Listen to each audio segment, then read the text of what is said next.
तारीख पर तारीख, तारीख पर तारीख, तारीख पर तारीख मिलती रही है, लेकिन इंसाफ नहीं मिला। नमस्कार, आपका जी लाल न्यूज़ में फिर से बहुत बहुत स्वागत है। हम बात करने जा रहे हैं आज भारत की जलवायु कैसी है, भारत की अच्छी है, ख़राब है, बढ़िया है, उसके बारे में हम भारत के इस समय जियोग्राफी पढ़ रहे हैं हम लोग, तो इसमें भारत की जलवायु सबसे अधिक पूछी जाती है। एक क्वेश्चन तो इसमें से आता है और जब आता है तो लोगों का दिमाग चक्कर खा जाता है। यहाँ पर देख सकते हैं भारत की जलवायु की सबसे महत्वपूर्ण विशेषता कौन सी है, बताइए। आप लोगों को तो पता ही होगा भारत की जलवायु की सबसे महत्वपूर्ण विशेषता कौन सी है। कोनों की दिशा में परिवर्तन। तो यहाँ की सबसे बड़ी महत्वपूर्ण विशेषता यह है, कभी पछुआ बहती है, कभी पूर्वा बहती है, कभी चारों तरफ से हवा बहती है, कभी दक्षिण पूरब से। अधिकतर आप देखते होंगे पूरब की हवा और पश्चिम की हवा अधिकतर बहती है। मानसून के समय, बारिश के समय पूरब से हवा आती है और लोग कहते हैं पूर्वा की रुअल और रानी की रुअल, पूर्वा की बहल और रानी की रुअल। तब वो बावना जल, आप गाँव में जाएंगे तो आपको सुनाई देता होगा कि रानी की रुअल और पूर्वा की बहल, पुरवैया जैसे पूर्वा वाला पूरब हवा, अगर ये दोनों बह रही हैं तो कभी भी बाव नहीं जाता है। ये इसीलिए यहाँ पे इन दोनों का जो विशेषता है भारत की, यहाँ की हवा हमेशा परिवर्तित रहती है, कभी पूर्वा कभी पश्चिमी। तो पश्चिमी और पूर्वी हवा जब बहती है तो मौसम बदल जाता है। पश्चिमी हवा बहती है तो एकदम गर्म होती है, जब पूरब हवा बहती है तो उसमें आर्द्रता होती है, नमी होती है, इसीलिए बारिश होती है बहुत ज़्यादा। तो भारत में सबसे अधिक है कि एक हवा नहीं बहती, हमेशा बदलती रहती है हवा में। उसके बाद हमारा भारतीय मानसून का वर्णन सबसे पहले किस अरब विद्वान द्वारा किया गया है। तो जो भारतीय मानसून का वर्णन तो भैया पहले तो बहुत लोगों ने किया मगर लिखा नहीं, और लोगों ने लिखा भी तो मान लो नालंदा विश्वविद्यालय में सब जल के राख हो गया। और कहते हैं नालंदा विश्वविद्यालय में कई साल भर तक किताबें जलती रहीं और किताबें ख़त्म नहीं, और जो अपने मन से बच गई। तो भारतीय मानसून का वर्णन सबसे पहले किस अरब विद्वान में किया गया, बताइए। अल मसूदी, जो अल मसूदी है इसने सबसे पहले भारतीय मानसून का वर्णन किया, वो अरब विद्वान है, ठीक है, याद रखिएगा, वो अरब का विद्वान है। इसके बाद अमृतसर की अपेक्षा निम्न अक्षांश परिस्थित होने के बावजूद शिमला अधिक ठंडा क्यों है भाई, क्यों है? जो शिमला है वो अधिक ठंडा क्यों है? अब हम लोग बताते हैं। ये उच्च टुंगट्टा पे है, इसका मतलब भैया जो ज़्यादा ऊंचाई पे है वहाँ पे क्या होगा, ठंडी पड़ेगी। जो नीचे है सूरज की तपन झेला वो क्या होगा, उस पर ज़्यादा गर्मी पड़ेगी, ये तो नियम है। इसके बाद हमारा है तमिलनाडु के शरदकालीन वर्षा अधिकांश जिन कारणों से होती है वो क्या है, उत्तर पूर्वी मानसून। जैसे उत्तर और पूरब से जो आता है वायु, उसी के कारण ज़्यादा बारिश होती है। पुरवैया के बल तो वो बाव नहीं जाला, गाँव में कहा जाला। तो दक्षिण पश्चिम मानसून किस प्रदेश में सर्वप्रथम प्रवेश करता है। तो दक्षिण पश्चिम मानसून सबसे पहले केरल में प्रवेश करता है भैया, क्योंकि इधर ही है भारत का, ठीक है, तो केरल की ओर सबसे पहले प्रवेश करता है।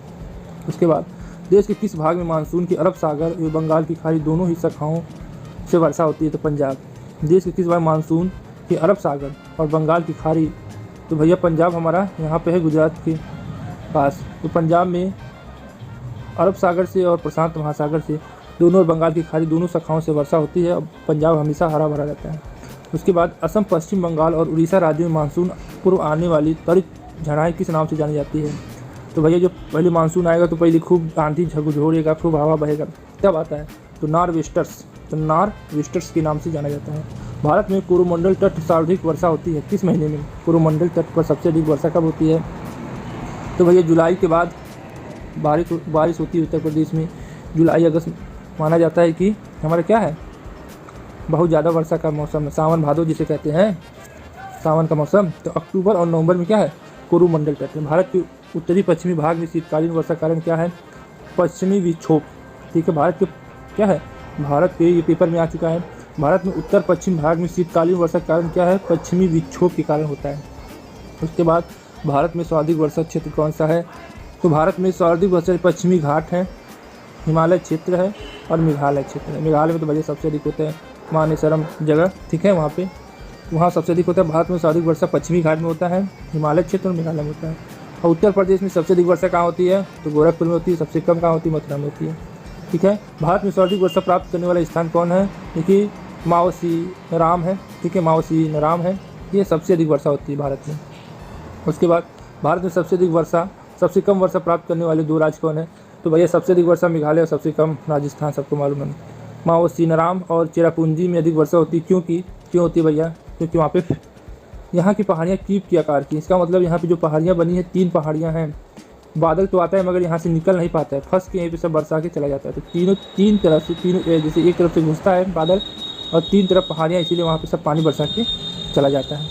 दिल्ली में अधिक वार्षिक तापांतर का कारण क्या है? भैया दिल्ली कहाँ है भारत में, बताइए दिल्ली कहाँ है? तो दिल्ली हमारी भैया बीचों बीच में है। तो यहाँ से भी, यहाँ से भी, यहाँ से भी, ठीक है, बहुत दूर है ये, और बीच में पड़ता है थोड़ा पठारी एरिया। जब दिल्ली जाएंगे घूमने हर जगह पहाड़ पथरीली पर, ठीक है, वहाँ की जो नल गाड़ेंगे तो वहाँ से क्या निकलेगा, पहले कंकड़ ही निकलेगा, ठीक है, इसलिए क्या है वहाँ पे पथरीली है, ठीक है, तो समुद्र से दूरी भी है, पथरीली भी है, ठीक है, इसलिए वहाँ पे क्या है, वहाँ पे अधिक ताप पड़ता है, तो समुद्र से अधिक दूरी पे है। उसके बाद हमारे क्या है, भारत के किस भाग में सर्वाधिक दैनिक तापांतर पाया जाता है? तो राजस्थान के मरुस्थलीय स्थान पर क्या पाया जाता है, अधिक तापांतर पाया जाता है। तो भारत के किस भाग में सर्वाधिक दैनिक तापांतर पाया जाता है? राजस्थान के मरुस्थलीय क्षेत्र में। उसके बाद जम्मू कश्मीर में होने वाले शीतकालीन वर्षा का कारण कौन सा है? तो पश्चिमी विक्षोभ। जब शीतकालीन पूछ ले तो पश्चिमी विक्षोभ लिख दीजिएगा, ठीक है। किस स्थान पर सबसे कम वर्षा होती है? तो लेह में होती है, ठीक है। किस सबसे कम वार्षिक वर्षा होती है? वहाँ पे बर्फ़ ही गिरती है, तो सबसे ठंडा इलाका है वहाँ तो होगी नहीं। उसके बाद किस भारत के कर्क रेखा के स्थान पर विषुवत रेखा होती है? तो वहाँ की जलवायु पर क्या प्रभाव पड़ता है? अधिक ताप और अधिक वर्षा होगी। जहाँ भैया कर्क और विषुवत रेखा होगी वहाँ अधिक धूप पड़ेगा, और उसको मेंटेन करने के लिए वहीं पे सब अधिक वर्षा अधिक ताप होगा। उसके बाद मानसून वर्षा की विशेषता नहीं है।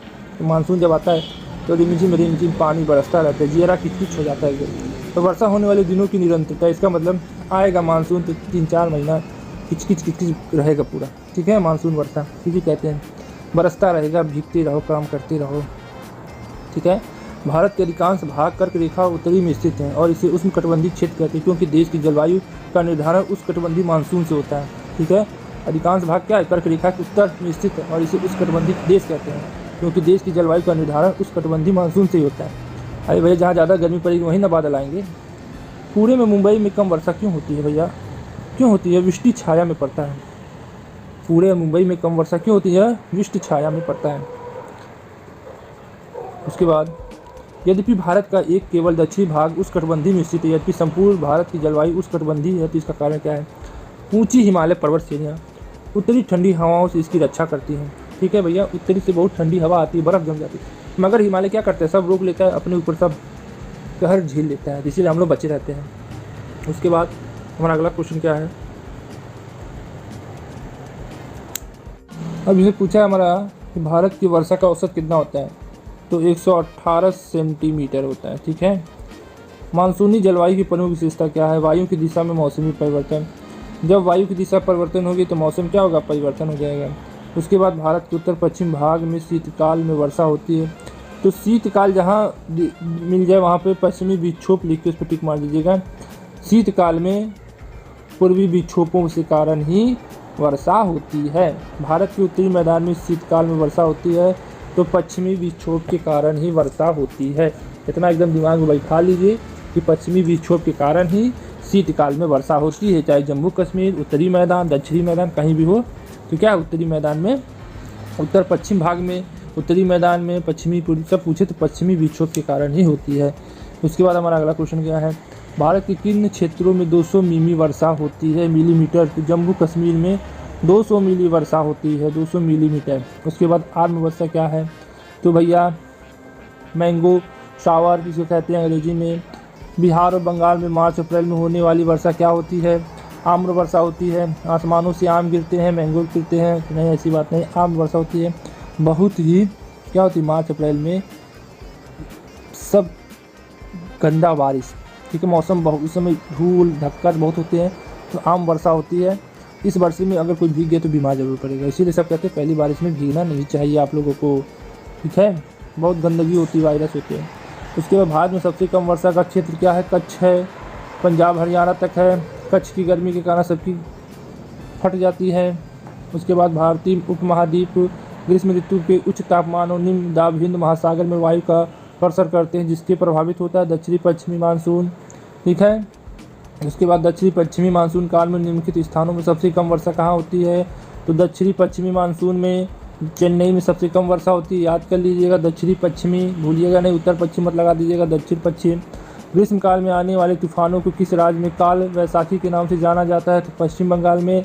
आपको जब पता होगा, जब शुरू में मार्च अप्रैल में जब गर्मी पड़ती है, उसके बाद मई जून में जब आता है, 20 मई से लमसम आंधी तूफान आना शुरू हो जाता है, और जो तूफान आता है तो जब पछुआ हवा बहती है तो इतनी भयंकर तूफान आता है कि टीना टबरी सब उड़ जाता है, ठीक है। विश्व में सर्वाधिक वर्षा मावसीनराम में कारण क्या है भैया? वहाँ की पहाड़ियाँ की प्रकार आकार की होती हैं, 3 पहाड़ियाँ हैं जो चारों तरफ से क्या है घिरी हैं, इसी कारण उसमें घूम घूम के वर्षा होती है। दक्षिणी पश्चिम मानसून से संपूर्ण भारत की कुल कितने % वर्षा मिलती है? तो दक्षिण पश्चिम मानसून से 75% वर्षा मिलती है। उसके बाद चेन्नई के जाड़ों में वर्षा होती है। उत्तर पूर्वी मानसून से चेन्नई में वर्षा कब होती है? उत्तर पूर्वी मानसून से होती है। उसके बाद चेन्नई की जलवायु कोलकाता की जलवायु की तुलना में गर्म रहती है, जबकि दोनों स्थान समुद्र तट पर स्थित हैं। तो क्यों होती है? कि विषुवत रेखा से अधिक समीप है चेन्नई, इसलिए वहाँ पे अधिक गर्मी पड़ती है। मानसून निर्वत में सबसे अधिक वर्षा कहाँ होती है? तो चेन्नई में होती है मानसून निर्वत में। उसके बाद भारत के पश्चिमी तटों के ग्रीष्म के अति उच्च वर्षा मुख्य कारण क्या होता है?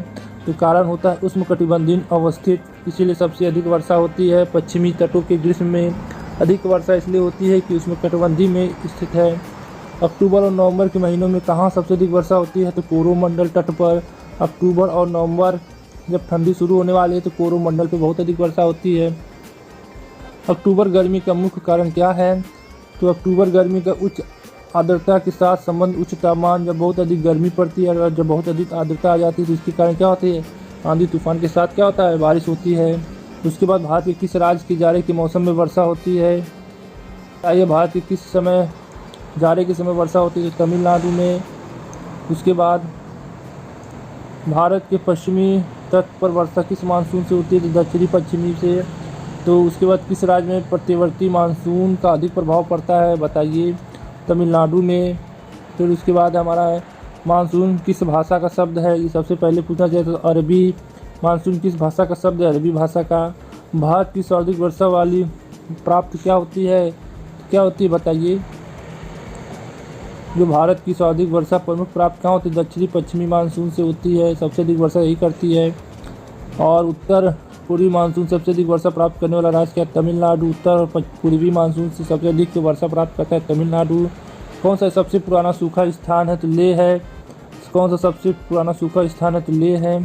ठीक है, इतना आप याद कर लीजिए भारत की जलवायु, और इसमें से ज़रूर 1-2 क्वेश्चन जरूर आएगा, एकदम याद कर लीजिए। वीडियो 2-3 बार देख लीजिए, और मैं इस पर 10,000 लाइक का टारगेट रखता हूँ। देखिए कब पूरा होता है, 10 साल में कि 1 साल में।